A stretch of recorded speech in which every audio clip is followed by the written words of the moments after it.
The Iran nuclear deal was met with great optimism when it was implemented in early 2016. Today marks the moment that the Iran nuclear agreement transitions from an ambitious set of promises on paper to measurable action in progress.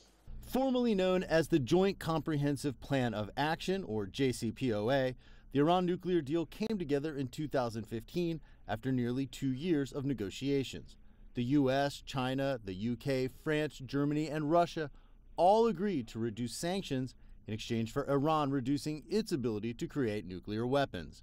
As part of the deal, Iran would take steps to extend the time required to build a nuclear weapon, agreeing to greatly reduce its uranium stockpiles, limit future uranium enrichment levels, and dismantle most of the centrifuges needed to enrich uranium.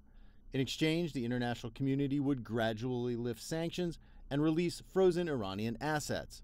Some provisions of the deal last 10 years, others 15 or 25 years. Others are permanent, like Iran's commitment not to develop nuclear weapons.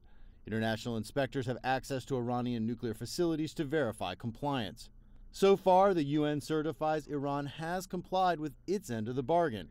But U.S. President Donald Trump, backed by Israel, says that's not good enough. He argues the deal expires too quickly and doesn't address Iran's non-nuclear missile program or Iran's role in regional conflicts. You look at the ballistic missiles that they're going and testing. What kind of a deal is it where you're allowed to test missiles all over the place? Trump says the deal must be altered or the U.S. will pull out. Iran says it will not alter the agreement.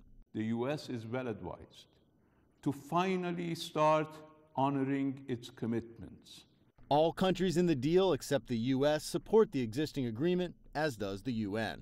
The Joint Comprehensive Plan of Action continues to be the best way to ensure the exclusively peaceful nature of Iran's nuclear program and to realize the promised tangible economic benefits for the Iranian people.